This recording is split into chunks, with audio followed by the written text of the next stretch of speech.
এরকম বহু শত হাজারো লক্ষ লক্ষ যুবক আছে, শত লক্ষ হাজারো নারী আছে, মেয়ে আছে, যাদেরকে চাকরি হয়তো বয়সের কারণে দেওয়া সম্ভব হবে না, কিন্তু তাদের জন্য আমরা রাস্তা তৈরি করতে চাই, তাদের জন্য আমরা উপায় বের করতে চাই। সেটি আইটি সেক্টরে হতে পারে, সেটি কন্টেন্ট মেকিং এ হতে পারে, সেটি ডিপ্লোমা কোর্সের মাধ্যমে হতে পারে, সেটি বিভিন্ন টেকনিক্যাল ট্রেনিং এর মাধ্যমে হতে পারে। অর্থাৎ তোমার যাতে হতাশার কোনো কারণ না থাকে, তোমার যাতে উপায় বের করে থাকে। ঠিক আছে, আমার বয়স শেষ হয়ে গেছে, আমি এই চাকরি পেলাম না, ওই চাকরি পেলাম না, কিন্তু তারপরে রাষ্ট্র আমার জন্য এই উপায় বের করেছে।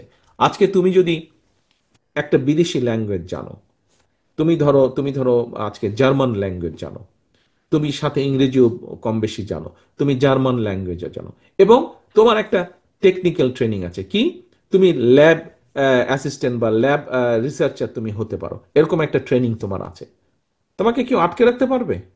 তোমাকে কেউ আটকে রাখতে পারবে না। তুমি ঠিকই বিদেশে গিয়ে চাকরি খুঁজে নিতে পারবে, তুমি বাংলাদেশে বসেই চাকরি খুঁজে নিতে পারবে। আজকে এই যে পেপলের কথা হয়েছে, আজকে আমরা অলরেডি একটা টিমের সাথে কথা বলছি। তোমাদের মতন বহু লক্ষ লক্ষ তরুণ আছে, হাজারো লক্ষ তরুণ বাংলাদেশে আছে, সে ছাত্রদলের মেম্বার হোক অথবা না হোক, নিরপেক্ষ একজন মানুষ হোক, বিভিন্ন জন আজকে তো এই যে মোবাইল ফোন হাতে হাতে আছে, কন্টেন্ট মেক করে ছোট ছোট 1 মিনিট, 2 মিনিট, 1.5 মিনিট, 3 মিনিট, 5 মিনিটের কন্টেন্ট তৈরি করছে, বিভিন্ন ভিডিও কন্টেন্ট তৈরি করছে, কিন্তু এই কন্টেন্টটা তৈরি করে সে ঠিক মতন প্ল্যাটফর্মে দিতে পারছে না। সে হয়তো সেখানে $50 একটার জন্য হয়তো $5 কামাই করছে, মাস গেলে হয়তো $500 কামাই করছে। কিন্তু আজকে যদি আমরা পলিসিটা ঠিক করি, যারা কন্টেন্ট মেক করছে, বিভিন্ন রকম সোশ্যাল মিডিয়াতে কন্টেন্ট মেক করছে, তাদের জন্য যদি রাষ্ট্রীয় পলিসি আমরা আজকে ঠিক করি, তাদের জন্য পেপাল সহ যেগুলা ইন্টারন্যাশনাল গেটওয়ে আছে ফাইন্যান্সিয়াল ট্রানজাকশনের, সেইটাকে যদি আমরা দেশে নিয়ে আসতে পারি, আমরা যদি গুগল, ফেসটাইম, মেটা, এদের অফিসগুলো যদি আমরা এখানে নিয়ে আসতে পারি, তাহলে এই কন্টেন্ট মেকার যারা আছে তাদের ইনকাম দামাদাম বেড়ে যাবে, তাদের ইনকাম। সে হয়তো অন্য কোনো কারণে জব তৈরি করতে পারছে না, নিজের থেকে তার ভিতরে নিজের একটা কোয়ালিটি আছে, যেখান থেকে সে দেখেছে, আরে আমি তো এই কাজটা ভালো পারি, তাহলে আমি এইটা দিয়ে করি, এখান থেকে তো কিছু ইনকাম হচ্ছে। আমাদের লক্ষ্য হচ্ছে এখন তার জন্য পলিসিটা তৈরি করা, যাতে তার ইনকাম বৃদ্ধি পায়। তারপরে যখন পাঁচজন বন্ধু হয়তো কন্টেন্ট মেক করছে, এই 5 জন বন্ধু একসাথে যখন হবে, একসাথে কন্টেন্ট মেক করবে, যখন এই 5 জন বন্ধু, তখন তারা একটা ছোট্ট প্রতিষ্ঠান তৈরি করতে পারবে।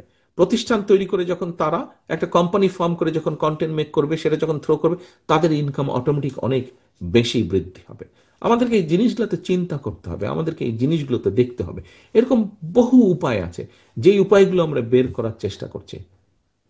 আবারও সকলের প্রতি, সকল রাজনৈতিক দলের প্রতি সম্মান রেখে বলতে চাই, বিএনপি ছাড়া আজকে এই মুহূর্তে এই যে 8 ঘন্টা ধরে তোমরা আলোচনা করেছো তোমাদের সামনে, এখানে এখানে বিশেষ করে যদি আমরা এটাও ধরি, এই যে জব ক্রিয়েশন, একদিকে সবুজ এবং একদিকে নীল আছে, এই লিফলেটটাও তোমরা যদি ধরো, প্রত্যেকটা যে পাতার মতন আছে, প্রত্যেকটা পাতার মধ্যে যদি তোমরা যাও, পাতা মানে এই যে গাছের পাতার মতন, তাহলে তোমরা দেখতে পারবে অনেকগুলো সাবজেক্ট লেখা আছে যে কোথায় কোথায় স্কোপ তৈরি করা আছে। আমরা যে বলছি কোটি মানুষের কাছাকাছি আমরা জব তৈরি করব, কিভাবে তৈরি করব, কেন শুধু তো মুখের কথা বলছি না, আমরা আমরা জায়গাগুলো, স্পেসগুলো, প্রবাবল স্পেসগুলো আমরা তৈরি করেছি, প্রবাবল জায়গাগুলো, সেক্টরগুলোকে আমরা আইডেন্টিফাই করেছি, প্রবাবল জায়গাগুলোকে আমরা বের করেছি। ইয়েস, এখানে এখানে আমি আমার ছেলে মেয়েদের চাকরির ব্যবস্থা করতে পারবো, এখানে এখানে আমি তাদের কর্মসংস্থানের ব্যবস্থা করতে পারবো। এবং সেজন্যই আমরা যাচ্ছি, আমরা খেলোয়াড় তৈরি করতে চাই, প্রফেশনাল খেলোয়াড় তৈরি করতে চাই, আমরা টিচারদের ল্যাঙ্গুয়েজ টিচার তৈরি করতে চাই, আমরা ল্যাঙ্গুয়েজ শেখাতে চাই বাচ্চাদেরকে, ছেলে মেয়েদেরকে ল্যাঙ্গুয়েজ শেখাতে চাই। আমরা রিক্সা চালক 35 বছর যাবত কেন রিক্সা চালাবে, সিএনজি চালক বছরের পর বছর কেন সিএনজি চালাবে, সে তারও বেটার কিছু করতে পারে, তাদেরকে ধীরে ধীরে পর্যায়ক্রমিকভাবে আমরা ট্রেনিং দিব। কিভাবে বন্ধু বান্ধবরা মিলে হয়তো হলে বসে ল্যাপটপ নিয়ে কোনো একটা হয়তো অনলাইনে কোনো একটা মার্কেটিং এর কাজ করছে, তাকে যদি আমরা এই যে বিভিন্ন স্বৈরাচারের সময় বিভিন্ন জায়গায় বড় বড় বিল্ডিং কতগুলো তৈরি করা হয়েছিল সায়েন্স পার্কের নামে, এগুলা অকেজো হয়ে পড়ে আছে, এগুলাতে বিয়ে শাদীর অনুষ্ঠান হচ্ছে, আমরা যদি এই জায়গাগুলো স্টুডেন্টদেরকে দিয়ে দিই, তাদেরকে ছোট একটা অফিসের মতন করে আমরা দিয়ে দিতে পারি, তাহলে এখানে এসে বন্ধু বান্ধবরা মিলে তারা এসে এখানে তখন একটা কোম্পানি তৈরি করবে, কোম্পানি তৈরি করার মাধ্যমে তারা সেখান থেকে বেটার ভাবে কাজ করতে পারবে। এখন হয়তো হলে থাকছে বা মেসে থাকছে, ওই খাটের উপরে শুয়ে শুয়ে বসে বসে তাকে হয়তো কাজ করতে হচ্ছে, কিন্তু সে যখন একটা ফর্মাল প্রপার জায়গা পাবে তখন সে তার ওই হয়তো মাসে সে 50,000 টাকা ব্যবসা করছে, 50,000 টাকার ব্যবসাকে সে রাতারাতি হয়তো 5 লাখ টাকার ব্যবসায় সে নিয়ে যেতে পারবে, যদি তাকে আমরা প্রপার একটা স্পেস তৈরি করে দিতে পারি।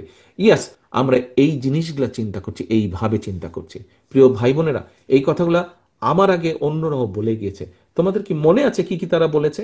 তোমাদের প্রত্যেক ফোল্ডারে কিন্তু একটা করে নোট বই আর কলম দিয়েছে আমরা। এটা কিন্তু সুভিনির হিসেবে দেইনি, এটা আমরা কাজের জন্য তোমাদেরকে দিচ্ছি। তোমরা কি নোট করেছো? নিজেদের মতন করে নোট করেছো তোমরা? যারা যারা করেছো গুড বয়, যারা যারা করেছো গুড গার্ল, যারা যারা করনি তারা নটি বয় আর নটি গার্ল। আচ্ছা।